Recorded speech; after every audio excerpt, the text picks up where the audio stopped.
وہ کچھ کہنا چاہتے ہیں اس لیے ہمیں پکار رہے ہیں.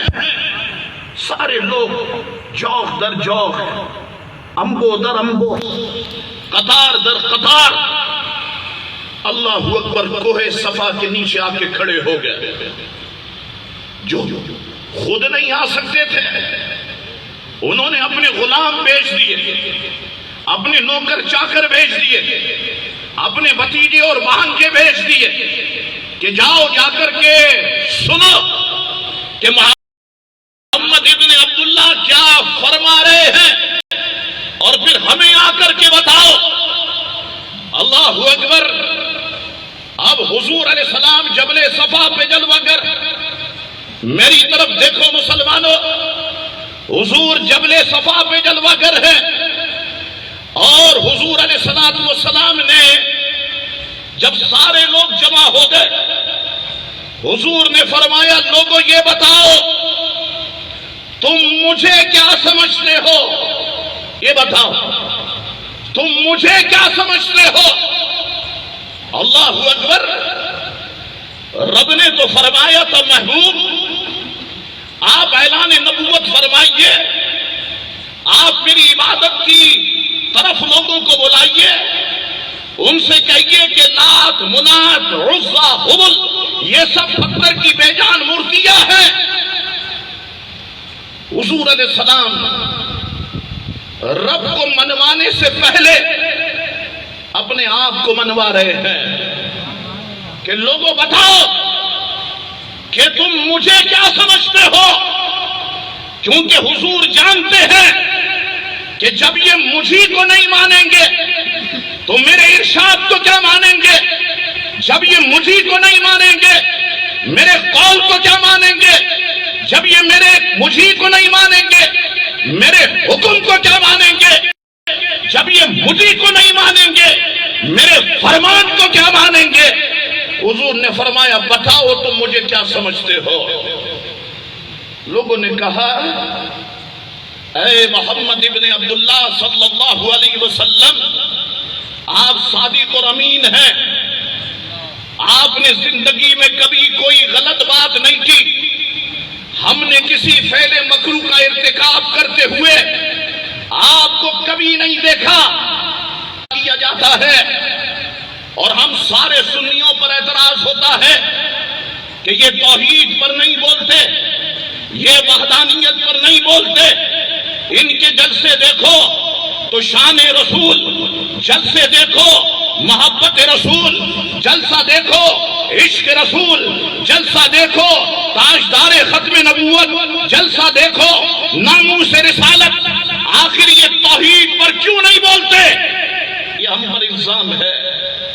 ہمارے اکابرین نے توحید پر بہت لکھا، ہمارے بزرگوں نے توحید پر بڑی گفتگو فرمائی. اللہ اکبر. حضور جانتے ہیں جب یہ مجھے کو نہیں مانیں گے تو میری دعوت کو کیا مانیں گے. تو ہم نے اسی لیے ہمارے بزرگوں نے یہ موضوعات رکھے، عشق رسول، محبت رسول، ختم نبوت، ناموس رسالت، تاکہ تم جب ہماری محفلوں میں آؤ تو تمہیں پتا چلے کہ یہ اللہ کے رسول سے سچی محبت کرنے والے ہیں. اللہ اکبر. حضرت ابو بکر صدیق رضی اللہ تعالیٰ عنہ کے وہ تاریخی الفاظ آپ نے فرمایا تھا ایک مرتبہ عرفت محمدا بربی وعرفت ربی بمحمد. اللہ اکبر. فصاحت و بلاغت. میں قربان جاؤں حضرت ابو بکر صدیق پر. میری طرف دیکھو، فرمانے لگے عرفت محمدا بربی وعرفت ربی بمحمد. میں نے خدا کو مصطفیٰ کے ذریعے سے پہچانا اور میں نے مصطفیٰ کو خدا کے ذریعے سے پہچانا. اے ابو بکر صدیق، بے شک آپ نے، ہم نے، سب نے خدا کو پہچانا ہے تو حضور علیہ السلام کی برکت اور حضور کے وسیلے اور ذریعے سے پہچانا. یہ بات تو ہماری سمجھ میں آتی ہے، لیکن آپ کا یہ فرمانا کہ میں نے خدا مصطفیٰ کے ذریعے سے پہچانا اور میں نے مصطفیٰ کو خدا کے ذریعے سے پہچانا، میں نے مصطفیٰ کو خدا کے ذریعے سے پہچانا، یہ بات سمجھ میں نہیں آ رہی۔ کوئی ابو بکر صدیق فرماتے ہیں تم دیکھتے نہیں ہو مصطفیٰ انگلی اٹھاتے ہیں تو چاند کو دو ٹکڑے کر دیتے ہیں، مصطفیٰ انگلی اٹھاتے ہیں تو ڈوبے ہوئے سورج کو لوٹا دیتے ہیں۔ قوم کہتی ہے محمدہ پانی نہیں ہے، وہ بند مٹھی کو کھولتے ہیں، اللہ ان کی انگلیوں سے پانی کے چشمے جاری فرما دیتا ہے۔ تو میں سوچنے لگ گیا کہ جب بندہ ایسا ہے تو پھر بندہ نواز کیسا ہوگا، مخلوق ایسی ہے تو پھر خالق کیسا ہوگا، جب بننے والے مصطفیٰ ایسے ہیں تو انہیں بنانے والا خدا کیسا ہوگا۔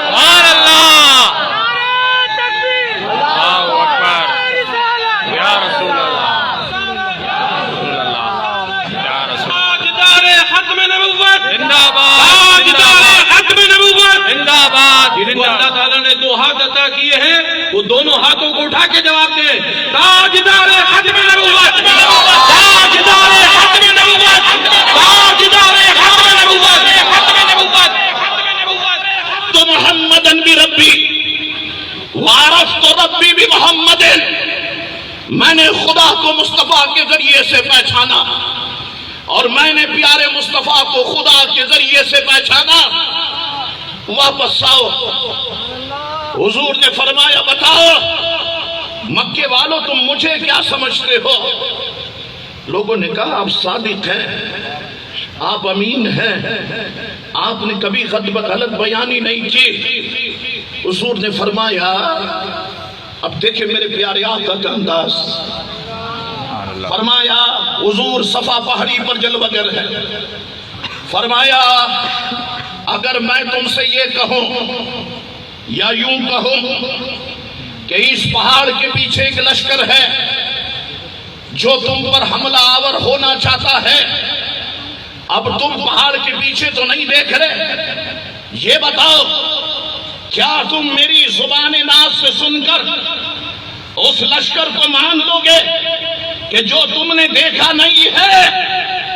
سارے مکے والے یک زبان کہنے لگے ہم مان لیں گے، آپ صادق ہیں، آپ امین ہیں، آپ نے کبھی جھوٹ بات نہیں کی۔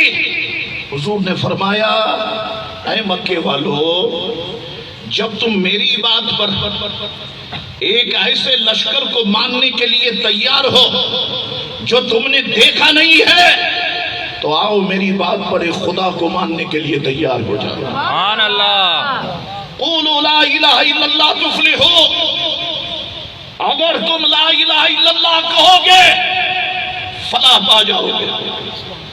اور فرمایا میں تمہیں متنبع کرتا ہوں اگر تم شرک سے باز نہ آئے پھر خدا کا عذاب آئے گا اور تم سب کو نیس و نابود کر دے گا۔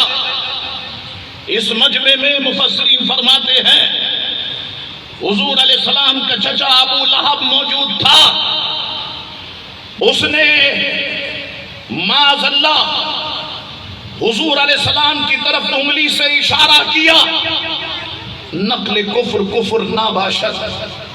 میں آپ کی معلومات میں اضافے کے لیے یہ جملے کہہ رہا ہوں، مجھ میں ہمت و سکت نہیں ہے۔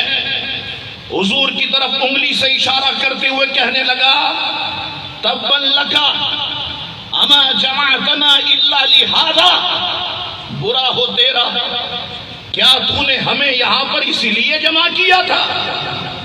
ماذا اللہ، کہنے لگا برا ہو تیرا، کیا انگلی سے اشارہ کرتے ہوئے برا ہو تیرا، کیا تو نے ہمیں یہاں پر اسی لیے جمع کیا تھا؟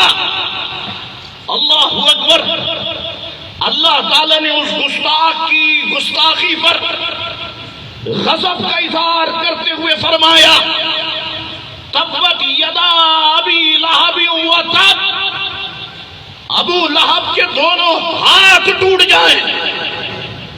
جن ہاتھوں سے ایک انگلی سے میرے محبوب کی طرف اشارہ کرتا ہے اور گستاخی کرتا ہے، اس کے دونوں ہاتھ ٹوٹ جائے، یعنی اس کو اپنے مقصد میں کامیابی حاصل نہ ہو، وہ تب فرمایا وہ ٹوٹ گیا، برباد ہو گیا، جسم ریسا ریسا کر دیا گیا۔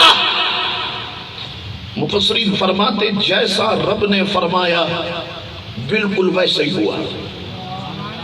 اللہ اکبر۔ اسے پورا ہونے میں دیر نہیں لگی، بزدلی کی وجہ سے جنگ بدر میں جا نہیں سکا، لیکن بدر کی شکست کے بعد جب لوگ آئے لٹے پٹے، ابھی ایک ہفتہ نہیں گزرا تھا کہ اس کے جسم پر ایک زہریلا چھالا پیدا ہو گیا، جسے عربی زبان میں عدسۃ کہتے ہیں۔ چند دنوں میں وہ سارے جسم پر پھیل گیا، ہر جگہ سے بدبودار بھیپ بہنے لگی، گوشت گل گل کے گرنے لگا۔ اس کے بیٹوں نے جب دیکھا کہ یہ متعدی بیماری کا شکار ہو گیا، انہوں نے باپ کو گھر سے نکال دیا۔ اللہ اکبر۔ تڑپتے تڑپتے اس نے جان دی۔ مفسرین فرماتے حال یہ ہو گیا تھا ابو لہب کا کہ اس کی لاش کوئی اٹھانے کے لیے تیار نہیں تھا، گھڑے میں ڈالنے کے لیے تیار نہیں تھا۔ جب تعفن اور بدبو سے لوگ تنگ آ گئے تو اس کے بیٹوں کو لعنت ملامت کرنے لگ گئے۔ تب انہوں نے چند حبشی غلاموں کو پیسہ دے کر ایک گڑھا کھدوایا، اور حبشی غلاموں نے لکڑوں کے ذریعے سے دھکا دے کر اسے گھڑے میں پھینک دیا۔ اب گھڑے کا منہ بند کرنا ہے، کوئی بیٹا قریب نہیں آیا، پر دور سے پتھر پھینکتے تاکہ گڑھا بند ہو جائے، اور پھر وہ گڑھا اس طریقے سے بند ہو گیا۔ اتنی بڑی قوم کا سردار، چوٹی کے 4 رئیسوں میں سے ایک رئیس جو گستاخ رسول ہو چکا تھا، اللہ تبارک و تعالی نے اسے نشان عبرت بنا دیا، نشان عبرت بنا دیا۔ یاد رکھو مسلمانوں، اولاد اپنے باپ کو، کیسی بھی ہو اولاد، اپنے باپ کو اس طرح سے قسمہ پرسی کی حالت میں نہیں چھوڑتی، لیکن ہاں جب کوئی بندہ حضور کی گستاخی کرتا ہے، اللہ اولاد کے دلوں میں سے باپ کی محبت نکال دیتا ہے، یا باپ کے دل سے اولاد کی محبت نکال دیتا ہے۔ گستاخ رسول ہو، گستاخ اہل بیت ہو، گستاخ خلفائے راشدین ہو، گستاخ صحابہ ہو، آہستہ آہستہ وہ تنہائی کا شکار ہو جاتا ہے، اپنے چھوڑ دیتے ہیں، اپنے بھی بیگانے بن جاتے ہیں، ہمارا کوئی تعلق اور اس سے واسطہ نہیں ہے، اور پھر ایک وقت آتا ہے کہ وہ ذلت کی موت کا شکار ہو جاتا ہے۔ اللہ اکبر۔ مفسرین فرماتے ہیں کہ ابو لہب کا نام عبد العزا تھا، عزا کا بندہ۔ اپنے حسن و جمال اور چمکتے ہوئے چہرے کی وجہ سے اس نے اپنی کنیت ابو لہب رکھی تھی۔ قرآن مجید و فرقان حمید نے کنیت بیان کی۔ ذرا نکتہ ایک عرض کرتا ہوں، اس کو سمجھیے گا۔ قرآن نے کنیت بیان کی، تبت یدا ابی لہب وتب، نام بیان نہیں کیا۔ ایک وجہ تو یہ کہ وہ کنیت سے مشہور تھا، اپنے نام سے مشہور نہیں تھا، اور دوسری وجہ یہ کہ اس کا نام عبد العزا تھا۔ یہ نام اس قابل ہی نہیں تھا کہ قرآن اسے بیان کرتا، یہ نام اس قابل نہیں تھا کہ قرآن مجید و فرقان حمید اسے بیان کرتا۔ اللہ اکبر۔ اب قرآن نے فرمایا وما کسب، اور کام نہ آیا اس کا مال، جو کمایا۔ مال کیا تھا؟ 8 سیر سے زیادہ سونے کی اینٹیں تھی، دیگر جائیداد اور تھی، مال مویشی بہت تھے، اولاد بھی کثیر تھی۔ وما کسب، اور کام نہ آیا اس کا مال جو کمایا، نہ تو مال کام آیا۔ بعض مفسرین نے کہا وما کسب کے معنی اولاد بھی ہو سکتے ہیں، نہ مال کام آیا نہ اس کی اولاد کام آئی، پھینک دیا اپنے باپ کو اور پتھروں سے گڑا بھر دیا۔ یہ تو دنیاوی عذاب تھا نا۔ فرمایا سیصلی نارا ذات لہب، اب دھستا ہے لپٹ مارتی آگ میں وہ، آج میرے محبوب کی شان میں گستاخی کرتا ہے، بے ادبی سے انگلی کا اشارہ کرتا ہے، بڑی بڑی ڈھینگیں مارتا ہے۔ قلیل عرصے کے بعد ہم اسے گستاخی کا مزہ چکھائیں گے، مزہ چکھائیں گے، اور ایسی آگ میں جھونکیں گے کہ جس میں شعلے اٹھ رہے ہوں گے، ایسی آگ میں جھونکیں گے جس میں شعلے اٹھ رہے ہوں گے۔ اللہ اکبر۔ اس کے بعد فرمایا یہ اکیلے نہیں جائے گا، وَامْرَأَتُهُ، اور اس کی بیوی۔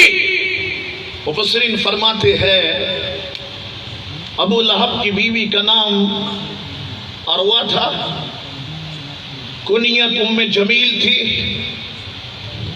اس کا دل حضور کی عداوت سے بھرا ہوا تھا، اسلام دشمنی میں یہ اپنے بدبخت خاوند سے کسی طرح پیچھے نہ تھی۔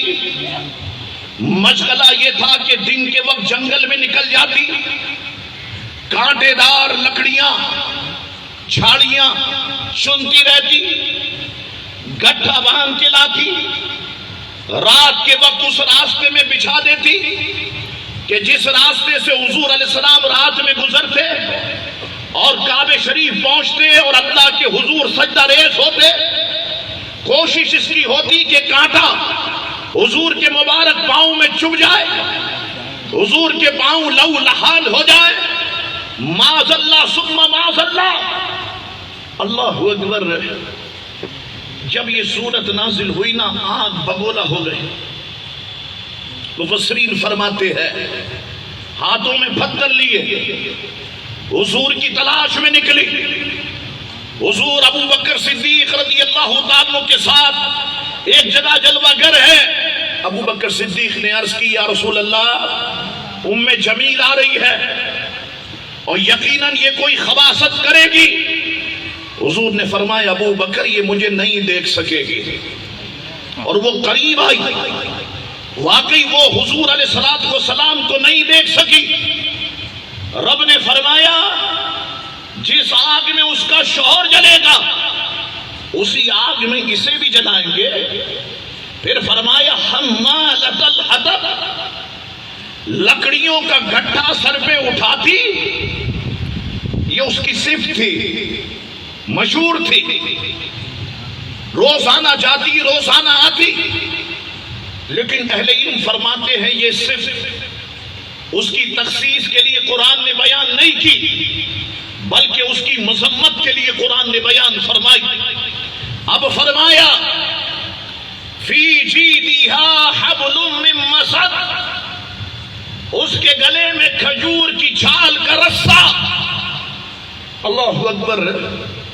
مفسرین فرماتے ہیں ام جمیل کے بارے میں خصوصی طور پر یہ الفاظ استعمال کیے گئے، اس میں راز یہ ہے کہ وہ مکے کی رئیس اعظم کی بیوی تھی، اس کے گلے میں جواہرات کا گراں بہا یعنی قیمتی ہار ہوتا تھا، اور ہر وقت وہ کہتی تھی معاذ اللہ لات و عزا کی قسم، میں موتیوں کے اس ہار کو فروخت کر کے محمد ابن عبداللہ کی عداوت میں خرچ کروں گی۔ اللہ فرماتا ہے اس کی اکڑی ہوئی گردن میں جس میں آج بڑا قیمتی ہار ہے، ہمارے حکم سے فرشتے مونج کی رسی ڈال کر اسے جہنم میں گھسیٹیں گے، جو 70 گز لمبی ہوگی اسے گھسیٹیں گے۔ اللہ اکبر۔ مفسرین فرماتے ہیں ایک بار کئی کانٹے دار لکڑیاں چنی، اس کو مونج کی رسی سے باندھا، باندھنے کے بعد اپنی گود میں لیے ہوئے اور وہ رسا اس کے گلے میں، ایک پتھر پر بیٹھی، وہ جتنی بھی لکڑیوں کا معاملہ تھا، جتنی بھی لکڑیاں تھیں، جو گٹھا تھا، وہ پیچھے کی طرف گرا اور رسی اس کے گلے میں پھنس گئی اور دم گھٹنے کی وجہ سے وہ واصل جہنم ہو گئی۔ تو جیسا رب نے فرمایا بالکل ویسا ہی ہوا۔ یہ دو گستاخ ہو گئے، ایک ابو لہب، ایک اس کی بیوی، تیسرا گستاخ۔ اہل علم فرماتے ہیں اعلان نبوت سے پہلے حضور علیہ السلام نے اپنی 2 شہزادیوں کے نکاح ابو لہب کے 2 بیٹوں عتبہ اور عتیبہ سے کیے، رخصتی نہیں ہوئی تھی۔ جب حضور نے اعلان نبوت فرمایا اور اسلام کی تحریک کا آغاز کیا اور اسلام جب پھیلنے لگا، ابو لہب کو تکلیف ہونا شروع ہو گئی۔ اپنے دونوں بیٹوں کو بلایا اور واشگاف الفاظ میں کہنے لگا، اگر تم محمد ابن عبداللہ صلی اللہ علیہ وسلم کی بیٹیوں کو طلاق نہیں دو گے تو میری اور تمہاری بات چیت بند، لین دین بند، آنا جانا بند، قطعاً مجھے اپنا منہ نہیں دکھانا۔ چنانچہ دونوں بیٹوں نے حضور علیہ السلام کی شہزادیوں کو طلاق دی۔ مفسرین فرماتے ہیں، محققین فرماتے ہیں، اس موقع پر عتبہ ملعون نے حضور کے ساتھ بڑی بدتمیزی کی۔ حضور علیہ السلام کے دامن اقدس کو پکڑ کے اپنی طرف کھینچا اور وہ اس میں اتنا آگے بڑھا، نعوذ باللہ، کہ حضور علیہ السلام کے چہرے ناش پہ تھوکنے کی کوشش کی اور اس کا تھوک واپس اس کے منہ پر آ گیا۔ پھر کہنے لگا، وَالنَّجْمِ إِذَا ہوا کے رب سے میں کفر کرتا ہوں۔ اب حضور علیہ السلام کی زبان ناز سے یہ کلمات نکلے، اللہم سلط علیہ قلبا من کلابک، اے اللہ اس گستاخ پر اپنے کتوں میں سے ایک کتا مسلط فرما دے۔ یہ کلمات نکلے۔ مفسرین، اہل علم، اہل سیر بیان کرتے ہیں کہ اس واقعے کے کچھ عرصے کے بعد ابو لہب اور اس کا یہ بدبخت بیٹا ایک تجارتی قافلہ لے کر کے نکلے۔ رات ہوئی تو ابو لہب قافلے والوں کو کہنے لگا، آج میری مدد کرو، مجھے ڈر لگتا ہے کہ کہیں آج محمد ابن عبداللہ نے جو اس کے خلاف دعا کی ہے وہ پوری نہ ہو جائے۔ لوگوں نے کہا کیسے مدد کریں؟ کہا اس کی حفاظت کرنی ہوگی، رات کو سونا ہے۔ تو لوگوں نے اپنا سامان اس ترتیب سے رکھا کہ ایک تھلا بن گیا اور اوپر ابو لہب کے بیٹے کو سلایا، نیچے چاروں طرف دائرہ بنا کر کے سب سو گئے۔ اب ابن ہشام کے الفاظ سنو، جب رات گھیری ہوئی اللہ نے ان سب پر نیند کو مسلط کر دیا۔ پھر ایک شیر آیا اور اس نے ایک ایک کے منہ کو سونگا، کچھ نہیں کہا۔ پھر اس نے چس لگائی، چھلانگ لگائی، سامان پہ چڑھ گیا، ملعون عتبہ کے منہ کو سونگا اور پھر چیر پھاڑ کے برابر کر دیا۔ ابن ہشام کی یہ الفاظ کہ شیر نے عتبہ کو گردن سے دبوچ کر ٹکڑے ٹکڑے کر دیا۔ یاد رکھو اور ڈھیلے سنیوں تم بھی سنو، گستاخوں کو مارنے کے لیے اللہ شیروں کو بھیجتا ہے، گستاخوں کو مارنا بکریوں کا کام نہیں ہوتا۔ شیر آتے ہیں، بکریاں نہیں آتی۔ ممتاز قادری آئے گا، ایک پیدا ہو جائے گا، ممتاز قادری آئے گا۔ کیوں؟ یہ کام کوئی اور نہیں کر سکتا ہے؟ کوئی اور یہ کام نہیں کر سکتا؟ ارے یہ نصیب کے فیصلے ہوتے ہیں، اللہ جس کی قسمت چمکانا چاہتا ہے اس کی قسمت میں یہ لکھ دیتا ہے، اور پھر وہ گستاخ کو ٹھکانے لگا دیتا ہے۔ اللہ اکبر، یہ کام بزدلوں کا نہیں ہے۔ وہ بیٹھ جاؤ سوشل میڈیا پر اور لگے رہو گالیاں دیتے ہوئے۔ گستاخوں کو ٹھکانے لگانا شیر کا کام ہوتا ہے، شیر کا۔ میرا ممتاز قادری شیر تھا، میرا علمدین شیر تھا، میرا غازی عبدالقیوم شیر تھا، میرا صدیق شیر تھا، میرا عامر چیمہ شیر تھا۔ تھوڑا صبر تو کرو ہندوستان والوں، تھوڑا صبر کرو۔ ہم بھی سید لوگ ہیں، ہم نے بددعا کر دی ہے، انشاءاللہ ذلت و رسوائی تمہارا مقدر ہوگی انشاءاللہ۔ اور ان کا معاملہ تو ایسا ہے، اب اگر میں بیان کروں نا تو یہ کلپ بنے گا اور یہ انڈین چینل پہ چلے گا۔ بھڑکاؤ مولوی نے یہ کہا، پاکستان کا ایک بھڑکاؤ مولوی، ہمیں ستروں کے ذریعے پتہ چلا ہے۔ وہ سترے ابھی تک میری سمجھ میں نہیں آتا یہ بولنا کیا چاہتے ہیں، میں تو ہنس ہنس کے لوٹ جاتا ہوں، یہ بولنا کیا چاہتے ہیں۔ ستروں کے نثار ہمیں پتہ چلا ہے، اس بھڑکاؤ مولوی نے یہ بیان دیا ہے۔ آپ ان کے ڈرامے سنیں، آپ کا ہنس ہنس کے پیٹ میں درد ہو جائے۔ 8 سے 9 بجے تک یہ پورا شو، سارا کا سارا وقت یہ اسی پر لگا دیتے ہیں۔ ابو جہل، ابو لہب تو مرنے کے بعد دوزخ کی آگ میں گیا، یہ تو مرنے کے فوراً بعد دنیا کی آگ دیکھتے ہیں، تو یہ تو یہیں سے پریکٹس ہو جاتی ہے اور یہ کنفرم ہو جاتا ہے جانا اسے جہنم کی آگ میں ہی ہے، تو یہاں سے جلتا ہے تو وہاں پہنچ جاتا ہے۔ اللہ اکبر۔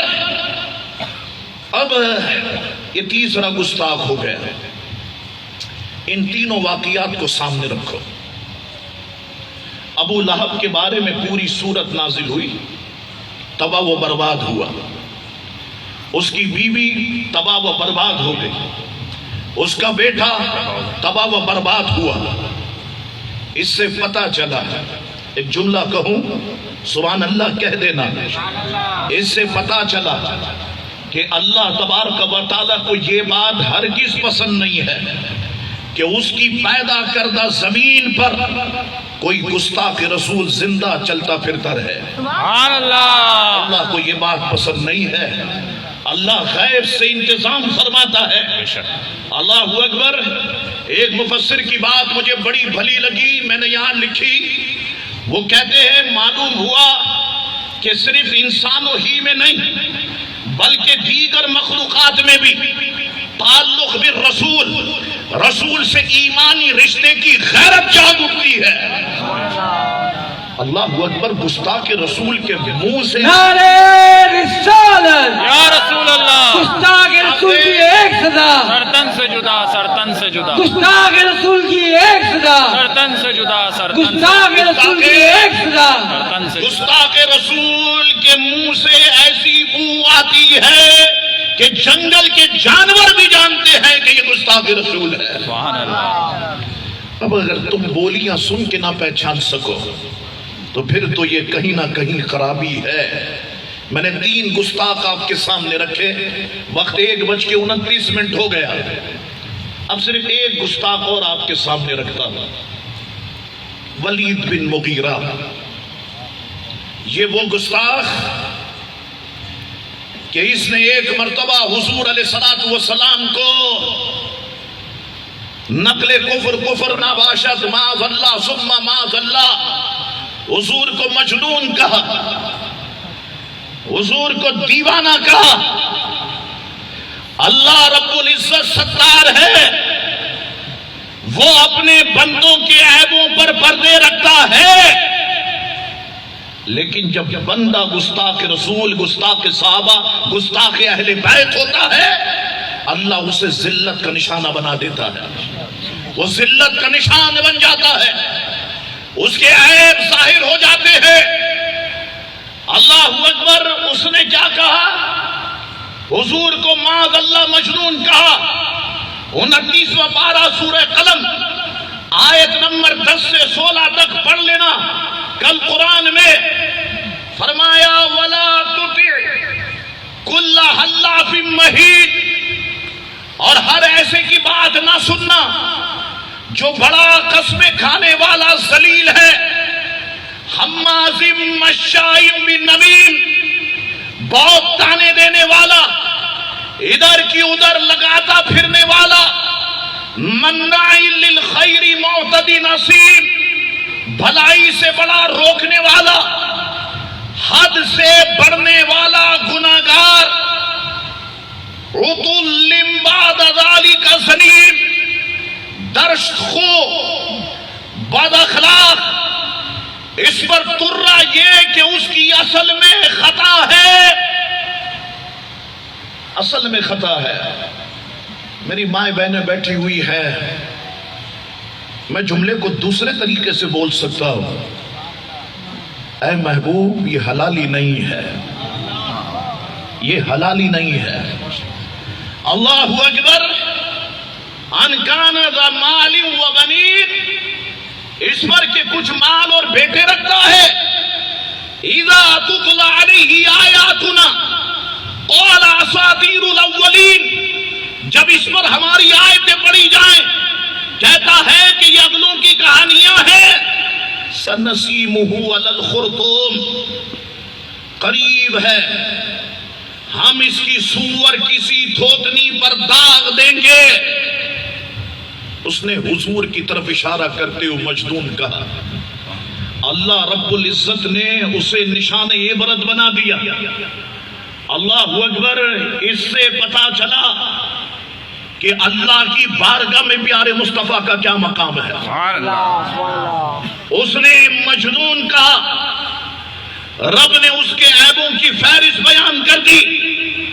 جب یہ آیات نازل ہوئی نا تو ولید بن مغیرہ اپنی ماں کے پاس گیا، کہنے لگا محمد ابن عبداللہ صلی اللہ علیہ وسلم نے میرے حق میں یعنی میرے بارے میں 10 باتیں بیان فرمائی ہیں۔ 9 برائیوں کو تو میں جانتا ہوں کہ مجھ میں موجود ہے، لیکن 10ویں برائی کہ اصل میں خطا ہے، اس کا حال مجھے نہیں معلوم، تجھے معلوم ہے۔ تلوار اٹھائی، کس پر اٹھائی؟ ماں پر اٹھائی۔ تلوار اٹھائی اور کہنے لگا سچ سچ بتا ورنہ میں تیری گردن مار دوں گا۔ اس پر اس کی ماں نے کہا تیرا باپ نامرد تھا، اندیشہ ہوا وہ مر جائے گا تو مال دیگر لوگ لے جائیں گے، میں نے ایک چرواہے کو بلایا، تو اس سے ہے وَتُلِّمْ بَعْدَ ذَلِكَ زَنِيمٌ۔ پتا چلا جو گستاخ رسول ہوتا ہے وہ حلالی نہیں ہوتا۔ میں چیلنج کرتا ہوں، آج میڈیا پہ بیٹھ کے کہتے ہیں نپور شرما ہمارے سامنے کسی اسکالر کو لاؤ بٹھاؤ، ہم اس سے سوالات کریں گے۔ شاہ عبدالحق تم سے کہتا ہے، انڈین میڈیا تم سے کہتا ہے میرے پاسپورٹ پہ ویزا لگاؤ اور میری جان کا تم تحفظ دو گے، گارنٹی دو۔ خدا کی قسم سیدہ پاک کا یہ بیٹا تمہارے سامنے بیٹھنے کے لیے تیار ہے۔ کرو نعرہ رسالت، نعرہ رسالت، نعرہ رسالت۔ کرو جو اعتراضات تم نے کرنے ہیں، انشاءاللہ تمہیں منہ توڑ جواب ملے گا انشاءاللہ. لیکن میرے پاس جب میڈیا پر آنا، ڈی این اے کی رپورٹ لے کر کے آنا، سلمان رشدی ہو، تسلیمہ نسرین ہو، اسی طریقے سے آسیہ ملونہ ہو، نپور شرما ہو، نویل جندل ہو یا دیگر گستاخ ہو، میں یہاں سے کہتا ہوں میرا پیغام وہاں تک پہنچاؤ، ڈی این اے کراؤ. خدا کی قسم کوئی حلالی نہیں ملے گا، سب حرامی ملیں گے. عبد الحق عبد الحق عبد الحق ہم سے کہتے ہیں، ابھی چل گیا کلپ تو کہیں گے بھڑکاؤ مولوی. آنکھ تو تم نے بھڑکائی نا، آنکھ تو دنیا میں تم نے لگائی نا، ہم تو خاموش، ہم کو تو پتہ بھی نہیں تھا، یہ تو تم نے بھڑکائی. ہم نے آج تک کسی مندر کو جلایا؟ سنیوں نے کسی ہندو کو نقصان پہنچایا؟ کسی سکھ کو نقصان پہنچایا؟ پرامن تم ہو یا ہم ہیں؟ تم نے ہماری بابری مسجد کو شہید کیا، تم نے مسلمانوں کے مکانات جلائے، گجرات میں مسلمانوں کو زندہ جلایا، کشمیر میں لاک ڈاؤن تم نے کیا، کشمیر کی میری ماں بہنوں پر جو برقع پہن کے جا رہی تھی کھولتا ہوا گرم پانی تم نے پھینکا، کشمیر میں میری ماں بہنوں کی چٹیوں کو کینچیوں سے تم نے کاٹا، اور کہتے ہو کہ یہ شدت پسند ہے. ہم سے تمیز سے بات کریں، ہمارے رسول کو گالی دو اور تمیز سے بات کریں، پھر ہم یہ کتاب بند کر دیتے ہیں تمیز والی، پھر وہ کتاب کھولتے ہیں جو کہیں نہیں ملے گی. ابھی تو یہ بڑے ڈھکے چھپے الفاظ میں میری مائیں بہنیں وہاں بیٹھی ہیں، میں نے گفتگو کی ہے. اللہ اکبر، یہ جتنے گستاخ ہیں. اب کبھی میں کانفرنس کروں گا اب تو ادھر اسکرین لگاؤں گا بڑی سی، اور تمہیں ان کی گستاخیاں بتاؤں گا کہ یہ حضور کی شان میں کیسے گستاخیاں کرتے ہیں. علامان والحفیظ، میں تمہیں بتاؤں گا کہ گستاخیاں کیسے کرتے ہیں. اللہ اکبر، حضور کی شان میں گستاخی کرنے کے بعد اب جب دنیا میں احتجاج بلند ہوا، اب پریشان ہو گئے. فوج نے احتجاج کیا، آئی ایس پی آر کی طرف سے پہلی بار بیان آیا، انڈین سفیر کو طلب کیا گیا، احتجاج ریکارڈ کرایا گیا. دنیا بھر میں مسلم ممالک نے انڈین سفیر کو بلایا اور احتجاج ریکارڈ کرایا. ہندو جتنے ملازم تھے ان کو برخاست کیا. بعض قطر کے امیر زادوں نے انہیں ملک سے نکالا کہ اب واپس تم نہیں آنا. اور خود نپور شرما کہتی ہے میرے پاس 1 لاکھ واٹس ایپ ہیں جس میں مجھ سے کہا جاتا ہے سرتن سے جدا، سرتن سے جدا، سرتن سے جدا. اس سے پوچھا گیا یہ واٹس ایپ کہاں سے آتے ہیں؟ پاکستان سے. اس نے کہا نہیں، پوری دنیا سے واٹس ایپ آ رہے ہیں، پوری دنیا سے یہ پیغام آ رہا ہے، سرتن سے جدا، سرتن سے جدا، سرتن سے جدا. اللہ اکبر. ایک خبیث عورت، ایک اور عورت، اس نے معاذ اللہ جو الفاظ کہے میں کہہ نہیں سکتا، لوگوں ایسے گندے الفاظ حضور کی شان میں استعمال کیے. اللہ اکبر. گویا اب مودی کے ہوتے ہوئے ہندوستان کو کسی دشمن کی ضرورت نہیں ہے. یہ کہتے ہیں کہ ہم پاکستان کو 3 حصوں میں تقسیم کریں گے، میری ایجنسیاں تمہیں 52 ٹکڑوں میں تقسیم کر دیں گے انشاءاللہ. انشاءاللہ تعالی. تم کیا سمجھتے ہو ہم لوگوں کو، پاکستانیوں کو کیا سمجھتے ہو؟ تم مقابلہ کرو گے ہم یا رسول اللہ کہنے والوں کا؟ وہ ایک کارٹون عورت خطاب کر رہی تھی، میرے پاس ادھر اگر اسکرین ہوتی میں آپ کو دکھاتا. کہنے لگی اگر نپور شرما کو کچھ ہوا تو مسلمانوں کو 1 کروڑ ہندوؤں کا سامنا کرنا پڑے گا. ہم صرف 10 کروڑ نکل گئے نا، 10 کروڑ، تو ناشتہ لاہور میں کریں گے تو دوپہر کا کھانا دہلی میں کھائیں گے انشاءاللہ انشاءاللہ. صرف 10 کروڑ. یہ تمہارے 100 کروڑ ڈرپوک بزدل اپنی فنکاریاں فلموں میں دکھاؤ، حقیقت میں تمہاری کوئی فنکاریاں چلنے والی نہیں ہے. تم میدان میں تو آؤ، انشاءاللہ تجھے بھاگنے نہیں دیں گے. انشاءاللہ آؤ تو صحیح میدان میں، ہم انشاءاللہ تجھے بھاگنے نہیں دیں گے. پھر کہنے لگی کہ تم 1 لاکھ کے موبائل خریدتے ہو، 50,000 روپے کی LCD خریدتے ہو، تو 1,000 روپے کی تلوار بھی خریدو اور اس سے اپنی ماں کی حفاظت کرو. تمہاری ماں ہے کتنی؟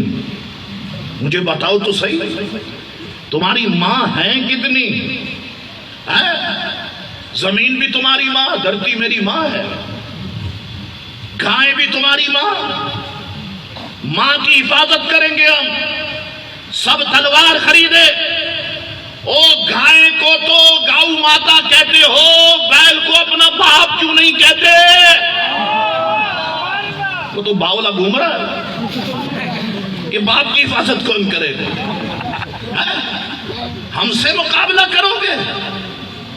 گائے کا پیشاب پینے والوں، تم زمزم پینے والوں کا مقابلہ کرو گے؟ سبحان اللہ.